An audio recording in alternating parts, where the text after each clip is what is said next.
건축물은 단순한 물질이 아닙니다. 건축물의 진정한 의미는 건축물이 사람과 맺는 관계 속에서 완성됩니다. 뒷부분에서도 언급하겠지만 그런 점에서 뉴욕은 참 살기 좋은 공간입니다. 하지만 우리의 도시를 보면 건축물로 인해 도시는 소통이 줄어들고 있습니다. 과거에는 이웃들이 골목길에서 만났지만 지금은 아파트 복도를 사이에 두고 소통이 사라졌기 때문입니다. 하늘이 보이지 않는 복도는 사람이 모이는 공간이 될 수 없습니다. 또 소득 격차로 구역도 나뉘었고 차도 폭은 넓어져 먼 곳은 쉽게 갈 수 있지만 바로 옆 블록끼리는 더욱 단절됐습니다. 이제는 SNS에서도 자신과 비슷한 생각만을 가진 사람끼리만 모이기에 소통의 단절 현상을 치유하기 위해서는 도시 안에서 얼굴을 맞대고 우연히 다른 사람을 만날 수 있는 매력적인 공간이 더욱 많아져야 합니다. 첫 번째 매력적인 공간이 필요한 이유는 양계장에서 독수리가 나오지 않기 때문입니다. 우리나라 국민의 60%는 똑같이 생긴 아파트에 살고 있고 학교도 모두 똑같은 상자형 교실에 운동장 하나로 똑같습니다. 12년 동안 똑같은 크기와 모양의 교실로 구성된 곳에서 똑같은 교복을 입고 똑같은 식판에 똑같은 밥을 먹고 자라나는 아이들은 마치 닭장 안에 갇혀 지내는 양계장 닭 같습니다. 이런 환경에서 커온 아이들에게 졸업 후 창업을 요구하는 것은 평생 양계장에서 키워놓고는 어느 날 갑자기 닭장에서 꺼내 독수리처럼 하늘을 날아보라고 하는 것과 같습니다. 게다가 요즘 아이들은 자연을 만날 기회가 없습니다. 학교도 고층화되어서 짧은 10분의 쉬는 시간에 교실에 앉아 있을 수밖에 없습니다. 우리는 아이들이 쉬는 시간에 잠깐이라도 자연을 접할 수 있게 해줘야 합니다. 같은 원리로 현대인들이 TV를 많이 보는 이유가 마당이 없어서인데 마당에서는 사계절과 날씨가 변하고 시시각각 다른 태양빛이 들지만 거실에는 변화가 없어서 유일하게 화면이 변하는 TV를 보는 것입니다. 그래서 아이들 역시 스마트폰과 게임에 빠집니다. 결국 이런 아이들에게 저층화된 학교 건물과 자연을 주어야 합니다. 저층화된 곳에 사는 사람들은 고층 주거지에 사는 사람보다 친구가 3배나 많다고 합니다.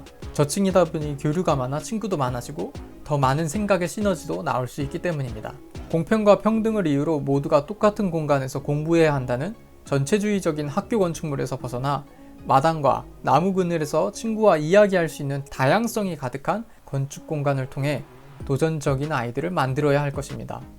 두 번째로 매력적인 공간들은 여유 공간이 있다는 공통점이 있습니다. 3m 이상의 높은 천장이 있는 공간에서 창의적인 생각이 많이 나오는데 그 이유는 비어있는 공간이 우리에게 생각할 여유를 주기 때문입니다. 다시 말해 모든 공간에 어떤 기능이 주어지면 우리에게는 생각할 여유가 없어집니다. 스티브 잡스의 차고부터 구글, 디즈니, 아마존, HP 모두 높은 천장이 있는 차고에서 시작했었는데 우리 아파트들은 공간의 효율이 높다고 자랑만 합니다.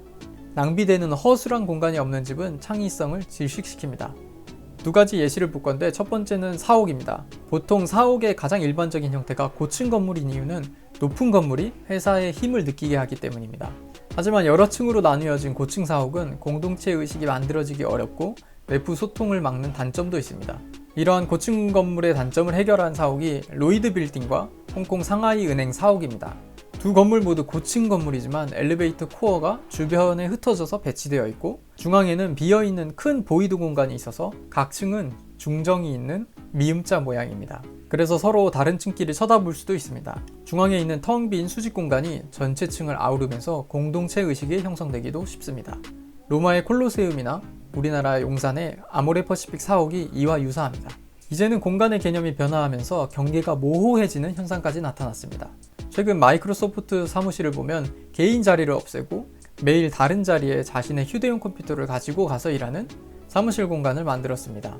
또한 스위스 로잔 공과대학 캠퍼스에 위치한 롤렉스 러닝센터를 보면 1층을 걷다 보니 2층으로 올라가고 또 걷다 보면 1층으로 내려옵니다.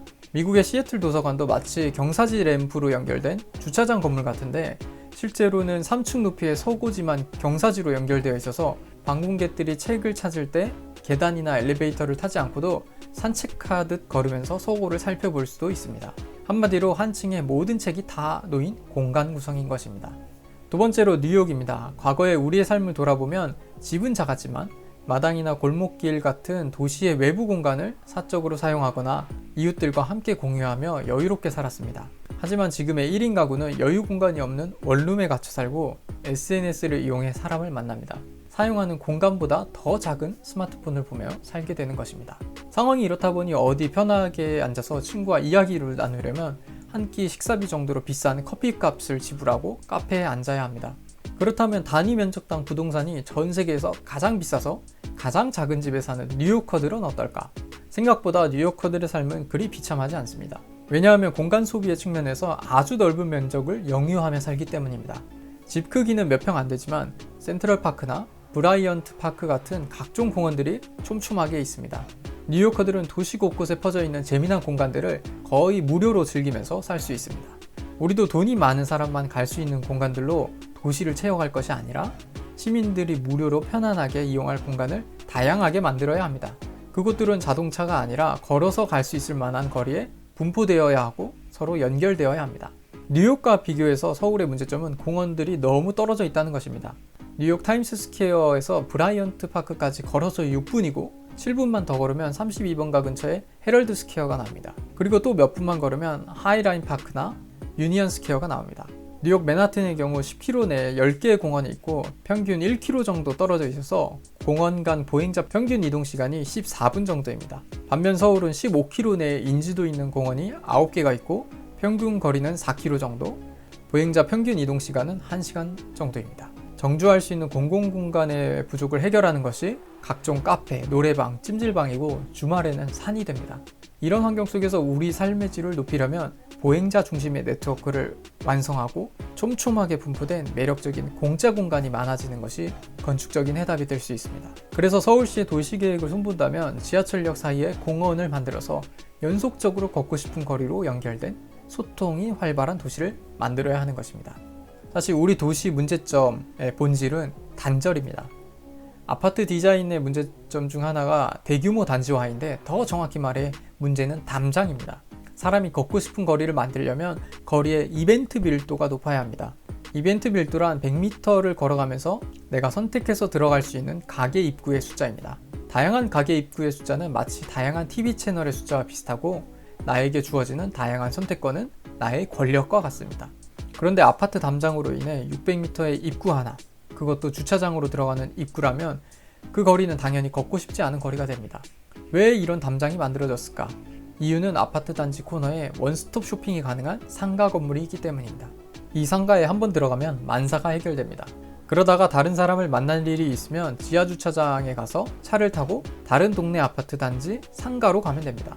그러다 보니 자동차가 늘어나고 도로는 넓어지고 주차장이 많아집니다. 대형 쇼핑몰에도 자동차를 타고 가는 것이 일상화되어서 비슷합니다. 어느 순간 부자 동네와 싼 동네를 구분하고 강남, 강북, 그 안에서도 강남구, 서초구, 송파구, 또 그 안에서도 논현동, 청담동, 잠원동, 압구정동으로 나뉩니다. 마치 섬과 섬 사이를 이동하는 것과 같은데 결국 이렇게 나뉘게 된 이유는 우리가 자동차나 지하철로 이동하기 때문입니다. 자동차나 지하철을 타면 실내로 들어갔다 나오게 되어 경험이 단절되고 동네가 나뉘는 것입니다. 그래서 이를 피하려면 경험이 연속되도록 걷기 중심의 공간을 구성하는 것이 가장 좋은 방식입니다. 그렇다면 어떻게 하면 서울이 좋아질까?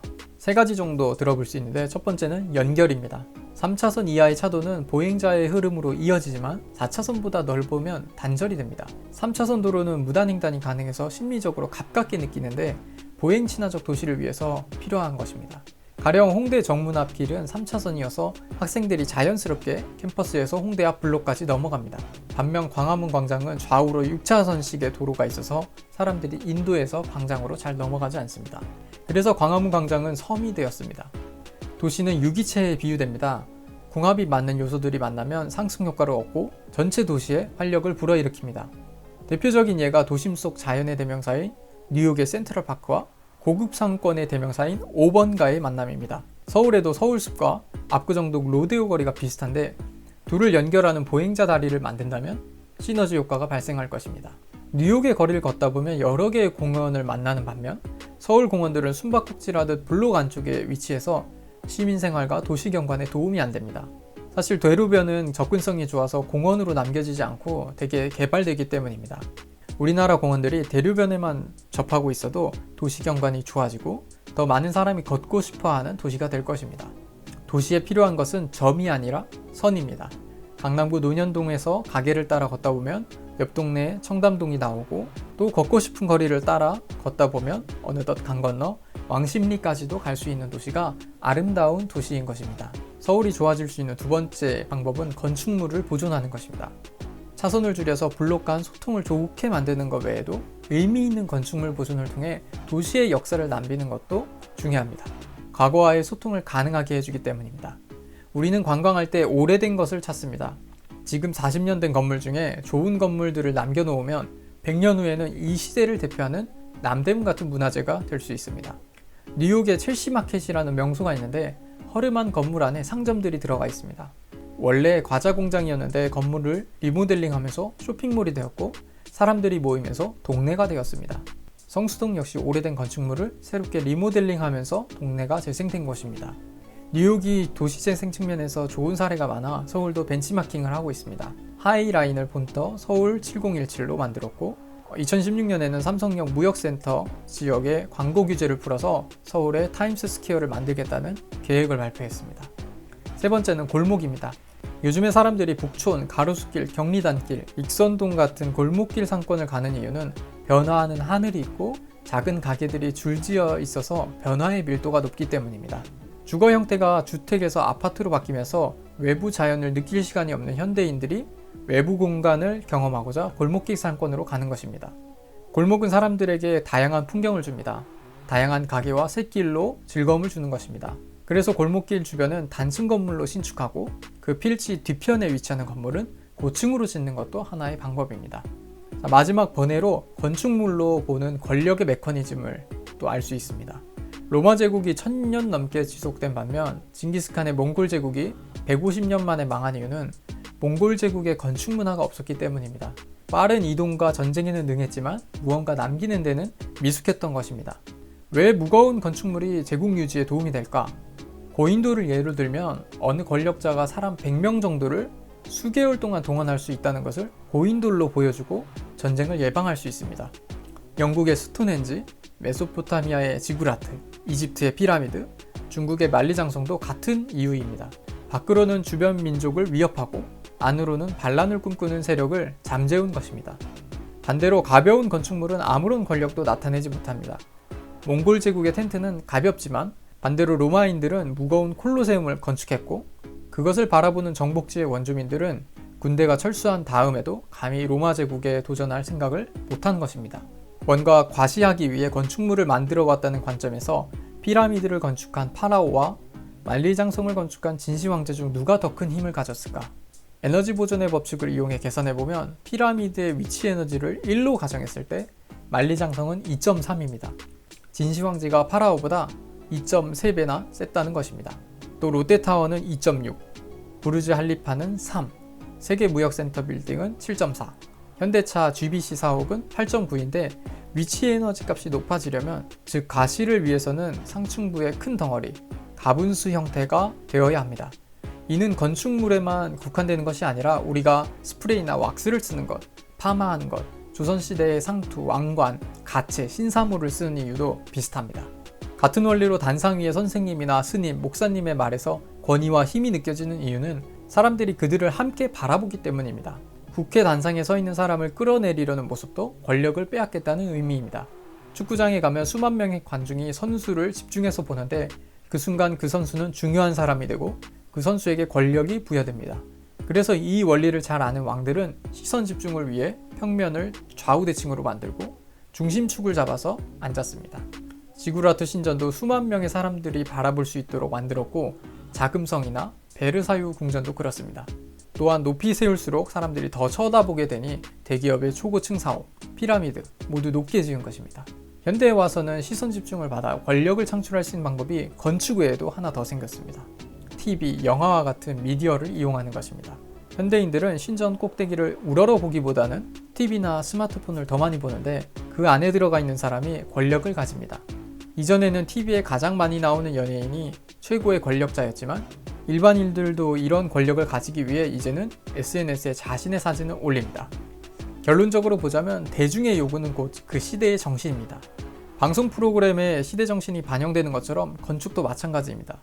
최초 디자인은 한 명의 건축가의 머리에서 나올지 몰라도 그 디자인이 건축되어 우리 눈에 보이려면 공사비 대출을 해주는 은행, 건축주, 시공자, 허가권자들의 동의가 필요합니다. 그렇게 만약 우리 도시가 아름답지 않다면 그것은 어느 한 사람의 잘못이 아닙니다. 그 안에 사는 많은 사람들의 건축적 이해와 가치관의 수준이 반영된 것이기 때문입니다. 좋은 도시에 살고 싶다면 나부터 좋은 가치관을 가져야 합니다.